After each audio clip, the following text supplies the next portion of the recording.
욥기 8장 말씀입니다. 욥기 8장은 이제 두 번째 친구 엘리바스에 이어서 빌닷이 욥에게 하는 말입니다. 그리고 이제 9장, 10장은 그것에 대해서 욥이 답변하는 말이죠. 앞서서 4, 5장은 엘리바스가 한 말이고 또 6, 7장은 욥이 그걸 답변했는데 이제 두 번째 친구 수아 사람 빌닷이 하는 말 8장의 말씀을 우리가 오늘 읽었습니다. 이 말씀은 구구절절 옳은 말씀이죠. 다 옳은 말씀인데 문제는 이 말씀이 욥에게는 적용이 안 된다는 그런 점이 있다는 것이죠.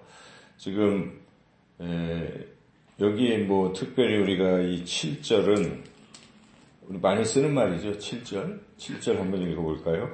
네 시작은 미혹하였으나 네 나중은 심히 창대하니라. 이 말씀은 이제 우리가 어떤 사업체 같은 데 가보면 이게 다 붙어 있잖아요. 이 말씀이. 그리고 사람들이 다 이 말씀을 좋아하고 심지어 세상 사람들도 이걸 자꾸 인용하고 하죠.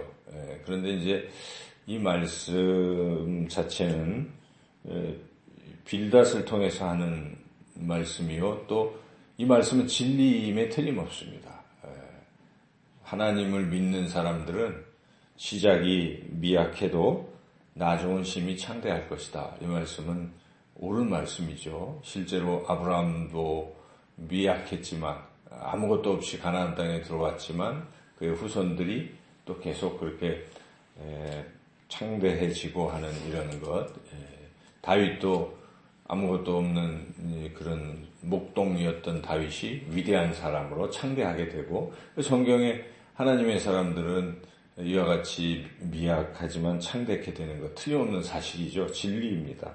또 여기서 이렇게 구구절절 이렇게 하는 이 말들이 참 은혜로운 말들이고 특별히 하나님께서는 순전한 사람에게 웃음을 주신다 하는 거 이거 진리죠. 20절부터 22절 같이 한번 읽어볼까요? 마지막 하나님은 순전한 사람을 버리지 아니하시고 악한 자를 붙들어 주지 아니하시므로 웃음을 네 입에 즐거운 소리를 네 입술에 채우시리니 너를 미워하는 자는 부끄러움을 당할 것이라 악인의 장막은 없어지리라. 이와 같이 하나님을 믿는 순전한 사람들에게 하나님께서 웃음을 입에 주시고 또 즐거운 소리를 입술에 채워주신다. 이것도 진리이죠. 하나님은 우리에게 기쁨을 주시는 분이십니다. 하나님의 자녀들에게. 그래서 이 말씀은 우리가 그냥 우리에게 적용하면 맞는 말씀이기도 하고 참 진리의 말씀인데 문제는 욥에게는 적용하기가 어려운 말이라 하는 것입니다. 왜냐하면 이 빌닷은 지금 욥이 잘못을 했기 때문에 고난을 당한다는 그런 전제를 깔고 계속 이야기하는 것입니다.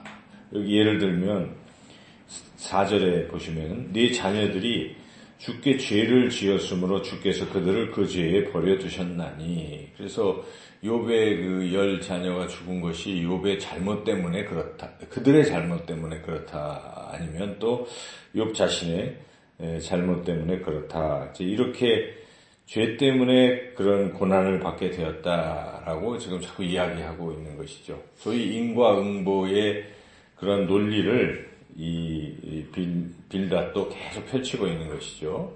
그 앞에서 엘리바스도 똑같이 욥한테 네가 잘못했으니까 이런 고난을 받는 거니까 회개하고 이제 잘 하나님을 의지하면 다시 회복될 거야. 이런 식의 얘기를 했는데 욥이 억울한 것이죠. 자기는 잘못 안 하고 지금 이런 벌을 받고 있기 때문에 그래서 항변하고 있는데 옆에서 듣고 있던 빌닷도 엘리바스 편을 들면서 욥 네가 잘못했으니까 그런 거야 하고 자꾸 지금 그렇게 충고를 하고 있기 때문에 이건 잘못된 것입니다.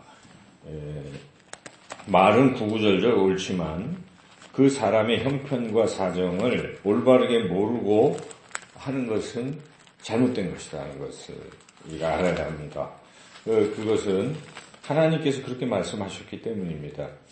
이 욥기 맨 마지막에 42장 7절에 보면 결론적으로 하나님께서 이렇게 말씀하십니다. 그 엘리바스에게 대표적으로 말씀하시는데 제가 한번 읽어보겠습니다. 여호와께서 대만 사람 엘리바스에게 이르시되 내가 너와 네 두 친구에게 노하나니 이는 너희가 나를 가리켜 말한 것이 내 종 욥의 말같이 옳지 못함이니라. 너희들 잘못 얘기했다라고 하나님이 노하셨다는 것입니다. 그래서 왜 노하셨겠습니까? 이 세 친구가 욥의 형편과 사정을 정확히 잘 알지도 못하면서 이렇게 함부로 이야기했기 때문에 잘못했다는 것이죠. 그 말씀 자체가 욥이 아니라 실제로 범죄한 사람에게 적용이 되었다면 그것은 옳은 말씀이지만 그렇지 않은 사람에게 적용이 된 것은 하나님이 노하실 정도로 잘못되었다. 우리가 이 부분을 좀 신중하게 생각해 봐야 됩니다. 우리가 어떤 사람들의 형편과 사정을 모를 수가 있잖아요. 잘 우리가 어떻게 알겠습니까? 그 사람만이 아는 것인데 함부로 그 사람에게 이렇게 말씀을 갖다 들이대면 이게 하나님이 싫어하실 부분이라는 것이죠. 그래서 우리가 말씀은 일단 자기에게 적용하는 게 가장 옳습니다. 어떤 말씀을 읽을 때는 자기는 자기 형편을 아니까요. 어느 정도 내가 이런 상황에 이런 말씀은 나한테 이렇게 적용이 되겠구나 하고 그 말씀을 적용하면 되는데 다른 사람에게 그 자꾸 잣대를 들이대는 것을 옳지 못합니다. 우리가 하나님 말씀, 설교 말씀을 들을 때도 그 말씀이 내게 적용이 된다면 내가 받아들이면 되는데 어떤 사람은 자꾸 자기한테 안 받아들이고 저쪽에 김집사, 박집사, 오집사 이런 사람들에게 이게 해당이 되는 거야 라고 우리가 쉽사리 그렇게 판단하고 정죄하고 적용하면 이건 안 된다는 것이죠. 그래서 항상 우리는 자신을 정확히 살피는 것이 중요하고 또 타인에 대해서도 먼저 그 형편과 사정을 잘 살피는 것이 옳다는 것입니다. 형편과 사정은 우리 참 알기가 어려워요. 왜 그랬을까? 저도 이제 성경 공부, 수요 성경 공부에 많은 분들이 나오지 않아서 일단 처음에는 좀 그랬지만 생각해 봤어요. 이 말씀을 묵상하면서 각자 무슨 사정이 있었겠지. 그렇게 우리가 생각을 해야지. 안 나왔으니까 무조건 잘못됐다.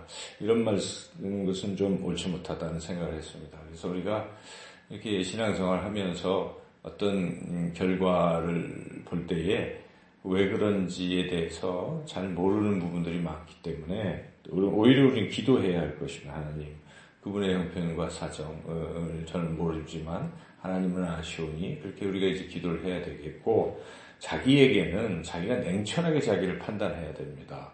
자기의 형편과 사정을 정확하게 알고 말씀을 정확하게 적용해야 그 말씀이 실제로 삶에서 일어나는 것이죠. 근데 그냥 좋은 것만 자꾸 적용하려고 들면 자기 형편과 사정을 살피지 않고 그러면 적용이 잘 안 됩니다. 하나님 말씀 능력이 없습니다. 그래서 우리는 기도하면서 하나님, 저는 정말 어떤 사람인가요?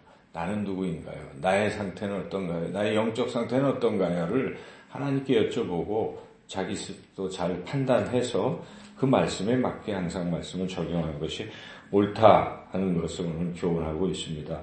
특별히 우리가 이 유명한 7절의 말씀을 지금 네 시작은 미약하였으나 네 나중은 심히 창대하리라 하는 이 빌닷의 말은 빌닷이 잘못 지금 적용을 하고 있는 것인데 욥에게는 지금 미약하다는 뜻은 너 지금 네가 죄를 졌기 때문에 너는 이런 벌을 받고 아주 이런 상황에 미약한 상황이지만 네가 그 죄를 회개하면 너는 심히 창백해 되리라. 이런 말이니까 욥이 들을 때는 이 말이 은혜가 되겠습니까? 나 지금 죄도 안 짓고 벌 받고 있는데 와서 너 회개해. 그러면 잘 될 거야 하니까 원인을 지금 정확히 모르면서 한 얘기라 적용이 안 되는 것이죠. 그래서 잘못된 것이죠. 이 욥에게는. 그러나 우리 입장에서는 그럴 수 있어요. 우리가 혹시 어떤 상황에 이렇게 잘못된 상황에 처했는데 곰곰이 기도하고 생각해 보니 내가 부족하고 내가 이런 죄를 져서 이런 징계를 받는 것이다 라고 깨닫게 되면 그게 바른 깨달음이라면 그래 여기서 회개하자. 그럼 하나님이 나를 회복시켜 주시고 참되게 될 것이다. 이것을 우리가 적용하면 됩니다. 그래서 이 하나님의 말씀 버릴 것이 하나도 없는 것인데 문제는 적용을 잘해야 된다는 것입니다. 그래서 이건 하나의 예인데 그래서 우리가 자신에게도 정확히 적용을 하고 타인에게도 우리가 함부로 적용하지 않는 것이 오히려 좋습니다. 타인에게는. 그래서 적어도 신방을 할 때가 참 힘든 일이죠. 그래서 저는 신방을 할 때 꼭 간절히 기도합니다. 그분의 형편과 사정을 하나님 알려주십시오. 그분에게 꼭 필요한 말씀이 무엇입니까? 기도해서 생각이 이렇게 하나님 떠올려 주시면 그걸로 이제 신방을 제가 해요. 그래서 그것은 하나님 주신 말씀이라고 저는 믿기 때문에 이렇게 전하는데 우리가 항상 일반적으로 이렇게 막 적용하려고 하지 마시고 먼저 상대방의 형편 사정을 잘 헤아려서 적절하게 바른 적용을 할 수 있고 그것보다는 남에 대한 적용보다는 자기 자신에게 이렇게 정확히 적용하는 훈련을 하시면 하나님의 말씀이 우리 삶에 능력이 되시고 또 그 말씀이 이루어지고 또 우리 삶이 변화될 줄로 믿습니다. 오늘도 기도하시면서 자신에게 주시는 말씀 잘 들으시고 말씀대로 살아가시기를 주님의 이름으로 축원합니다.